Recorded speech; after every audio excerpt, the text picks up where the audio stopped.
बंदों गुरुपद कंज कृपा सिंधु नर रूप हरि महामोहतम पुंज जासु वचन रवि कर निकर। भक्तगणों को तथा धर्म अनुरागियों को मेरा हार्दिक नमन। श्रीमद् भागवत गीता के 6ठे अध्याय के भगवान श्री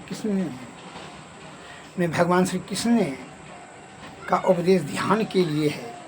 ध्यान कैसे करना है इसके लिए वे बतलाते हैं। शमम काय शिरोगिर्वम धार्यात न चलम अस्थिर समपरिच्छय नासिकाग्रम दिशा सच्चात अनु अवलोकनम बना। भगवान श्री कृष्ण ने अर्जुन को देखने का कला बतलाई। यदि कोई बताने वाला आचार्य नहीं है और कोई अपने मन से करेंगे अथवा करते हैं तो उसका परिणाम बुरा भी हो सकता है, लाभ की जगह हानि भी हो सकती है। ज्ञान के अभाव में क्या है, बिनु गुरु नर भव तरई न कोई, अजौ हरि बीरन की शंकर सम हुई। बिना गुरु का कोई भी नर भवसागर पार नहीं कर किया जा सकता है। दुनिया में सबसे बड़ा ज्ञान होता है और ज्ञान गुरु से प्राप्त होता है। इसलिए ऋग्वेद में भी बताया है, नहीं ज्ञान न सदृशम पवित्रम या विद्यते। इस संसार में ज्ञान से श्रेष्ठ और पवित्र दूसरा कोई वस्तु नहीं है। और ज्ञान प्राप्त करने के लिए सद्गुरु की शरण में जाना अति अनिवार्य है। और नहीं जाने से क्या होता है कि वो जो है वही अपना मन से करने से वह लाभ भी हो सकता है, अनर्थवत भी हो सकता है, हानि भी हो सकता है उससे। कैसे सुन लीजिए। एक वृद्ध सेठ जी इकलौता ही पुत्र था। बहुत रुपया कमा करके जमा करे थे सेठ जी ने। अब वह बूढ़ा होकर करके अत्यंत दुर्बल होकर के बोले अब लड़खड़ाने लगा, अवरुद्ध होने लगा, मरणासन पर चले गए। जो है अपने पुत्र को बुला कर करके वह लिखवाया कि अपने दुकान पर ठंडे ठंडी जाना और ठंडे ठंडी आना। अब उसका श्वास का गति अवरोध होने लगा, बोली भी रुकने लगा। तो ही पिताजी ने लड़खड़ाते हुए कहा और लिख रहा है। पहला उपदेश दिया, ठंडे ठंडी जाना और ठंडे ठंडी आना। ऋण देना तो तगादा नहीं करने के लिए जाना। दूसरा, स्वादिष्ट भोजन करना और स्त्री को सदैव बांध कर रखना।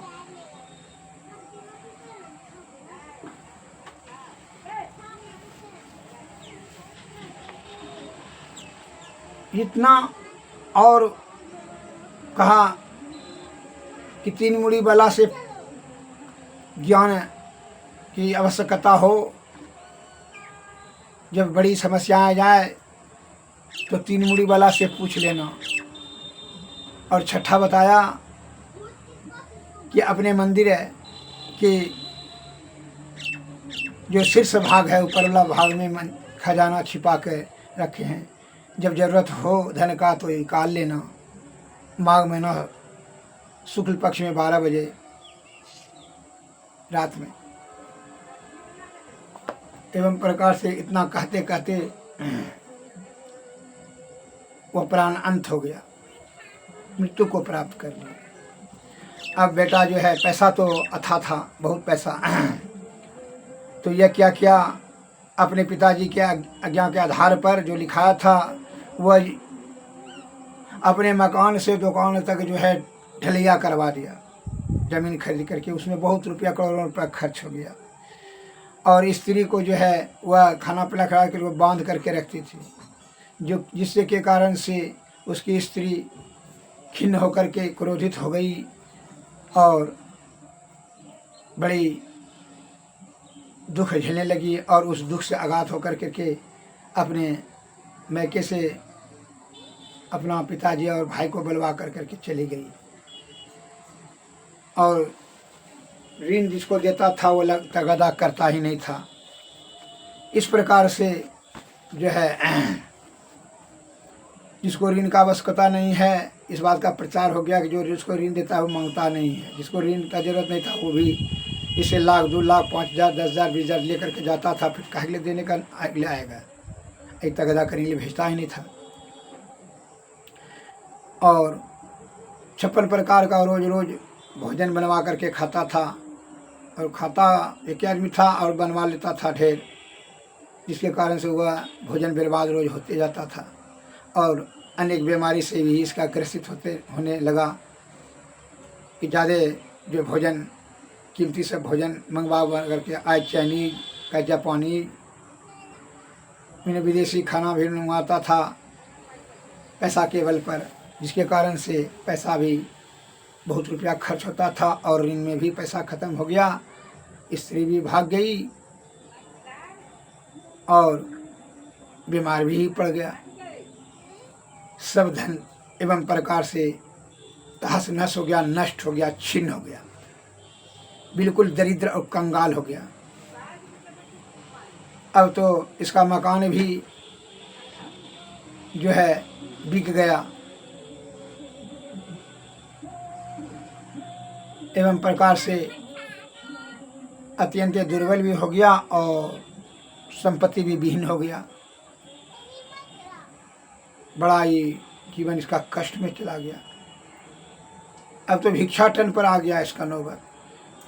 भीख तीख मांगने लगा। भीख मांगते मांगते अब जो है सबने उसको दुत्कारने लगा, पागल छागल कह कर करके सबने उसको दुत्कारने लगा।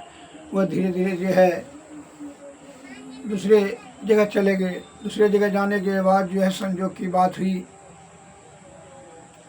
उसके मन में आया एक विचार कि पिताजी ने कहा था कि अत्यंत गंभीर समस्याएं आ जाए 3 मुड़ी वाला से पूछ लेना। तो ये गांव में देखा कि अत्यंत वृद्ध आदमी था जो कि ठौना दोनों बाहर था मुर्गी ऐसे था और ठौना ऐसे था। तो जगह लगा कि 3 मुड़ी वाला यही आदमी है, क्या मुर्गी 3 की तरह लग रहा है देखने में। जा करके बोला प्रणाम चाचा जी प्रणाम। तो कहा खुश रहो बच्चा, क्या बात है। कहा कि हमारे पिताजी ने मरने के समय में कहा कि 3 मुड़ी वाला से जो है जब समस्याएं हो जाए 3 मुड़ी वाला से पूछ लेना। तो आप जो है अत्यंत वृद्ध हैं। कहाँ और क्या क्या सलाह दिया था, कहाँ घर है जी। उसको उसने सब बताया, घर वार जो है हम वो फलना जगह सेठ का बेटा है। तो उसने जान लिया क्योंकि इसलिए कि वह जो है 40-50 वर्ष पहले उसके पिताजी का वह मुंशी रह चुका था और सेठ जी को जानते थे कि वह अत्यंत गंभीर बुद्धि वाला है, उसी का मुंशी था वो। तो कहा हाँ कि हाँ तुम्हारे पिताजी का मैं मुंशी पहले था, तुम्हारे पिताजी बहुत तेज आदमी थे और तुम इतना दरिद्र और कमज़ोर कैसे हो गया जी, इतना गरीबी कैसे तुमको घेर लिया। का पिताजी की आज्ञा के आधार पर ही हम चल रहे हैं। चाचा जी देखिए हम कितना क्या क्या कहा था तुम्हारे पिताजी ने। कहा कि ठंडे ठंडी जाना, ठंडे ठंडी आना। तो हम जो है दुकान जहाँ बाजार में था 4 किलोमीटर पर, तो यहाँ वहाँ जो है ज़मीन खरीद करके ढलिया करवा दिए, ठंडे ठंडी जाते ठंडे। क्योंकि वह कहने का मकसद नहीं था तुम्हारे पिताजी का, तुम अर्थ समझ नहीं सके। क्योंकि क्या कहने का था उसका तात्पर्य यह था, तो इसलिए कहता है संतों के बात को जो बुझे उसे तीनों लोक सुझे। तुम समझ नहीं सका। उनका कहने का तात्पर्य था कि सवेरे जाना और फिर जो है दिन भर ड्यूटी देना और शाम को फिर आना। तो ये बात था, हम तो बेकार का ज़मीन खरीद कर ढलिया करके पैसा उसमें लग गया करोड़ों रुपया, इसलिए तुम्हारा पैसा नष्ट हो गया। तो दूसरा क्या कहा था, इसलिए कहते हैं संतों की बात को जो बुझे उसे तीनों लोग सूझे। दूसरा क्या कहा था जी, दूसरा कहा था कि ऋण देना तो तगादा नहीं करना। तो इसका मतलब हम जिसको ऋण देते थे तगादा करने के लिए पिताजी कैफे नहीं कहता, नहीं तगादा करने जाते थे, ऋण लेने के लिए रोज आता था 10 20 25 सबको ऋण देने का पैसा सब खत्म हो गया। क्योंकि उसका मतलब यह नहीं था, मतलब यह था कि अगर यदि किसी को 5,000 रुपये देना, उसका 10,000 रुपया का वस्तु गिरवी रख लेना तब देना। तुम तक अदा करने के लिए क्यों जाएगा? वो खुद आएगा तुमको पैसा दे करके, वह सामान अपना छुड़ाएगा। 1 लाख देना तो उसको 5 लाख का सामान रख लेना, तब उसको 1 लाख देना। ओ ये बात कि हाँ, क्योंकि यही तो हम नहीं कर सकते, क्योंकि तुम समझ नहीं सके, इसके कारण से तुम जो है कंगाल हो गया। क्योंकि आप तीसरा, क्योंकि जो है स्त्री को बांध करके उसको जेवर जेवरात से हमेशा लाद कर रखना चाहिए, जेवर दे देना चाहिए, गला में, हाथ में, बाह में, कमर में, पायल, पोछी इत्यादि सभी जेवर पूरा रूप से दे देना चाहिए, जो कि वह जेवरे को संभालते संभालते दिमाग उनका उलझा रहे, अत्यंत दिमाग नहीं भटके। और यह बात है, क्योंकि तो हम बांध करके इनाम रखते थे, तो इसीलिए रिजिट होकर के वो भाग गई। अच्छा, अब चौथा कहा था कि जो है जब स्वादिष्ट भोजन करना, तो स्वादिष्ट भोजन हम रोज जो है 56 प्रकार का भोजन बनवाते थे, कभी चाइनीज, जापानीज, अमेरिकन, ये सब जो है इंडियन, विदेशी सब खाना भी मंगवा करके रोज खाते थे, जिसके कारण से हम बीमार भी हो गए, पेट भी खराब हो गया और पैसा भी खर्च अनावश्यक होता था। रोज 10 लाख 5 लाख का खर्च होता था। यही गलती, उसका कहने का तात्पर्य था, स्वादिष्ट भोजन करने का मतलब था कि जब पूरा भूख लगे तब भोजन करना, तब उस समय सत्तू, मकई, रोटी, घाटा, चावल सब अत्यंत स्वादिष्ट लगता है। अधिक भूख लगने पर ही भोजन करने का बात बोल रहे थे, जो कि सुपाच्य होगा, पचेगा और सही से वह जो है पाचन क्रिया में पच करके के शरीर में पौष्टिकता प्राप्त कराएगी, पाचन क्रिया खराब नहीं होगा। और यही बात था, यही नहीं समझ सके। अच्छा, और का 3 मुड़ी वाला से बोले, 3 अत्यंत वृद्ध ज्ञानी पुरुष से ये पूछना, जो निष्पक्ष हो, जिसको अनुभव ज्ञान उनको खड़ा हो जाता है। और इसलिए जो है ये काम किया तुम, जो हमसे पूछा वो बता रहे हैं। और क्या कहा था, क्योंकि द्वारी पर हाथी जोड़ना, तो द्वारी पर हाथी जोड़े, तो हम हाथी जोड़ने का मतलब यह है कि जो है बगीचा लगाना, उसमें जो है कुआं बनवा देना, और उसमें 10 आदमी आएगा, आशीर्वाद तुमको देगा, ठंडा में आराम करेगा और पानी पिएगा, और ठंडी महीना घूर लहकाना, आखिर कुछ व्यवस्था कर देना जो कि तापेगा, 10 आदमी हमको समाचार मिलेगा, 10 रहेगा, ज्ञान मिलते रहेगा, तुम्हारा फेवर में 10 आदमी तुम्हारे फेवर में रहेगा। तो इसका मतलब यही होता है कि हाँ, तुम्हारा 10 आदमी प्रशंसा भी करेगा और बड़ाई करेगा, निंदा नहीं करेगा। तुम्हारे दरवाजे पर जब आएगा तो तुम्हारा सम्मान इज्जत बढ़ेगा, प्रशंसा ख्याति फैलेगी। तो जो है हम हाथी खरीद लिए, जिसके कारण से तुम हाथी खरीद लिया इष्टो, और जो है बगीचा खरीद लिया, उसमें पैसा व्यर्थ में खर्च हो गया। और ये बात था कि हाँ, तो उल्टा ही तुम किया, इसके लिए तुम्हारा सभी धन व्यर्थ में नष्ट हो गया।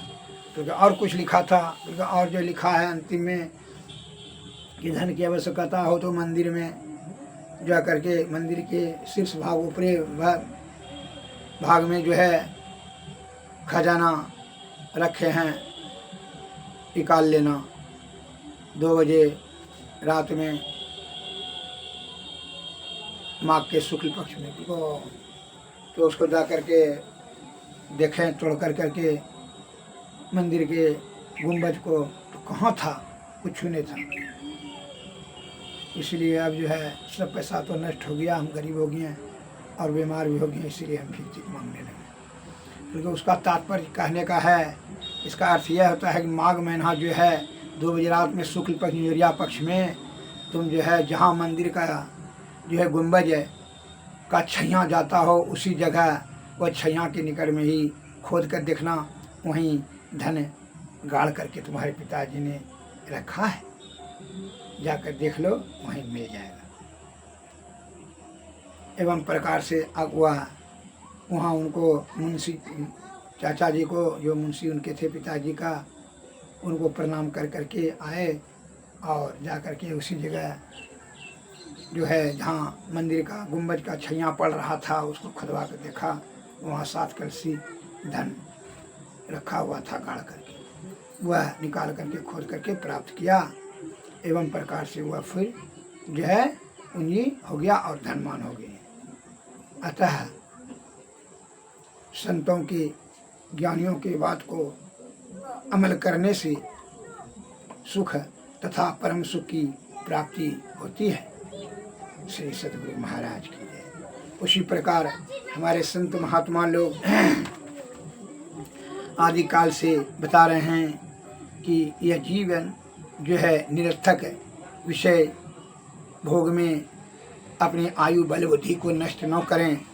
जिस विषय ब्रह्म सुख में तुम अपना बल बुद्धि आयु को नष्ट कर रहे हो, यह दुख का कारण है।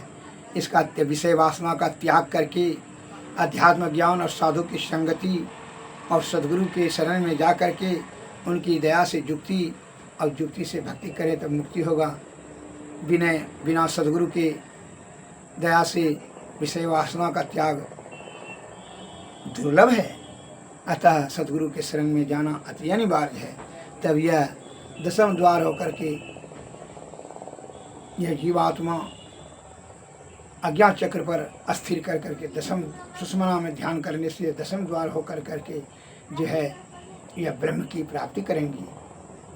क्योंकि इसलिए अंधकार प्रकाश और शब्द मंडल के पर्दे में घिर गया है यह जीवात्मा, जिसके कारण से यह विषया अक्त मन और माया के अधीन होकर करके विषया आसक्त हो गया है और वही विषय की आसक्ति के कारण से जन्म मरण के चक्कर में फंस गया है। अतः इसकी निवृत्ति के लिए सद्गुरु के शरण में जाना अति अनिवार्य है। उनकी कृपा से ही आप युक्ति जानेंगे, युक्ति से भक्ति और भक्ति से तब मुक्ति होगा। इसलिए बता रहे हैं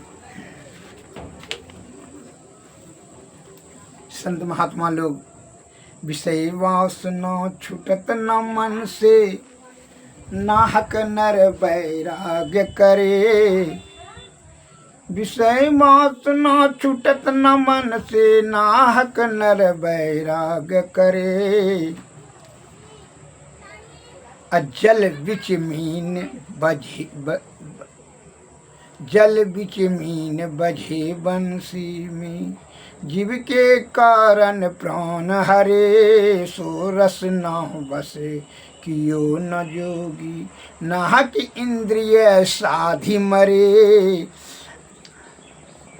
वन में रहत मृगान शिवासर, ना काहू के दोष करे। सो मुरली धुनि सुनन कारण, व्याधा बाण से प्राण हरे। नयन के कारण जरई पतिंगा, पारस पाई गजराज हरे। नासा कारण भरमर नाश भव, पांचों रस ले 5 मरे। किन कोट तीरथ तब पूजा, मुनि हो के ध्यान धरे। लक्ष्मी पतिता लगी सब झूठे, जा लगी मन नहीं हाथ करे। विषय वासना छूटत न मन से, नाहक नर वैराग करे। विषय वासना जब आपका नहीं छूट रहा है मन से, तो नाहक व्यर्थ में आप वह विषय के आसक्ति के कारण से ही आपकी दुर्गति होती रहेगी, सदगति प्राप्त नहीं होगा। अतः सदगति पाने के लिए सद्गुरु के शरण में जाकर के उनकी सेवा शुश्रूषा करके दया प्राप्त करें और उनकी दया से ही विषय वासना से आप छूट जाएंगे।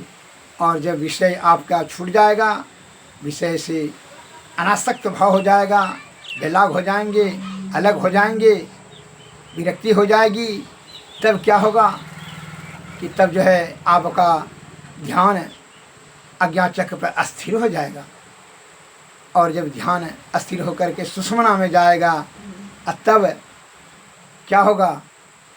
तब सुषुम्ना में जाने के बाद आपको ये तीनों मंडल के पार, अंधकार, प्रकाश और शब्द मंडल के पार होकर के निशब्द में, सार शब्द में, और सार शब्द में से ही जाने के बाद निशब्द में वही परब्रह्म है। फिर यह जीवात्मा को वहाँ जाने के बाद जीवन मरण से मुक्त हो जाएंगे, कैवल्य मुक्ति, अर्थात यह जीवात्मा आवागमन से मुक्त हो जाएंगे।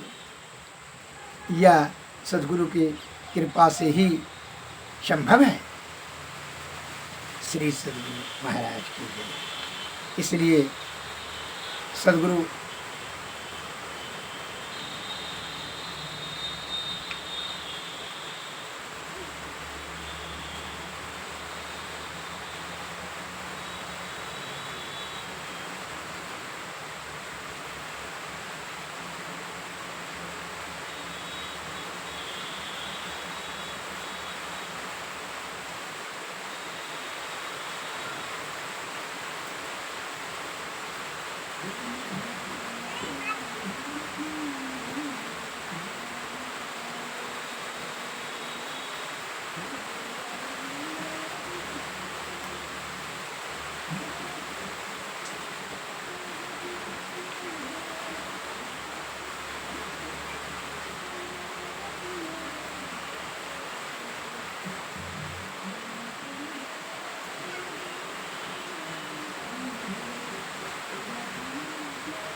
सद्गुरु की कृपा पाने के लिए उनकी स्तुति।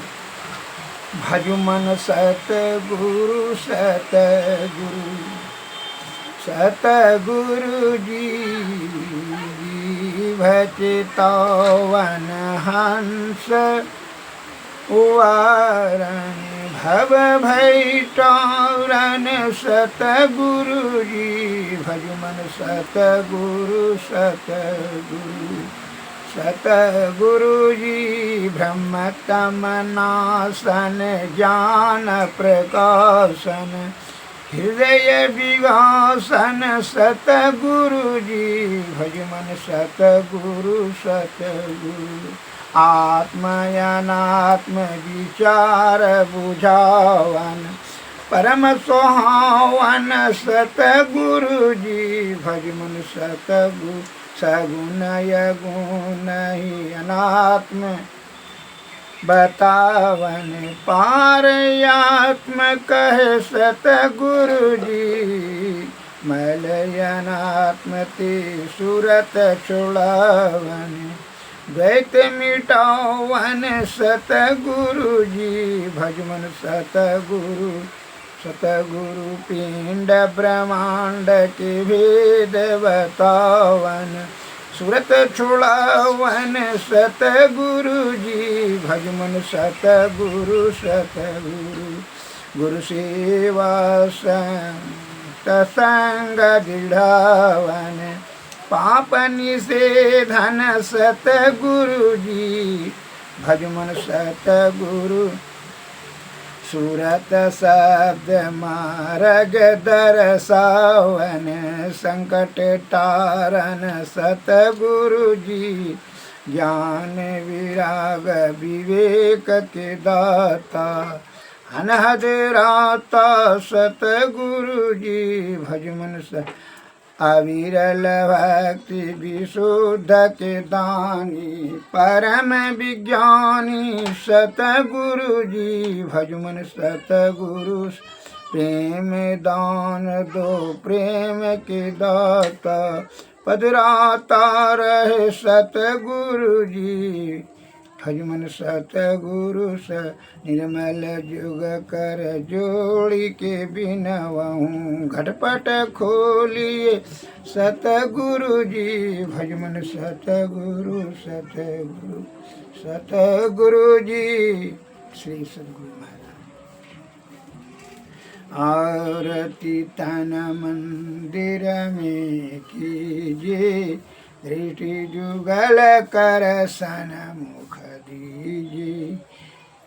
मैं कई बिंदु सूक्ष्म यति उज्जल ब्रह्म ज्योति अनुपम लख लीजे जगमग जगमग रूप ब्रह्मंडा निरखी निरखी ज्योति तज दीजे शब्द सुरतयाभ्यास सरल तर करि करि सारा शब्द गही ऐसी जुग काया गढ़ त्यागी भव भ्रम भेद सकल मल छीजी भव खंडन यारति निर्मल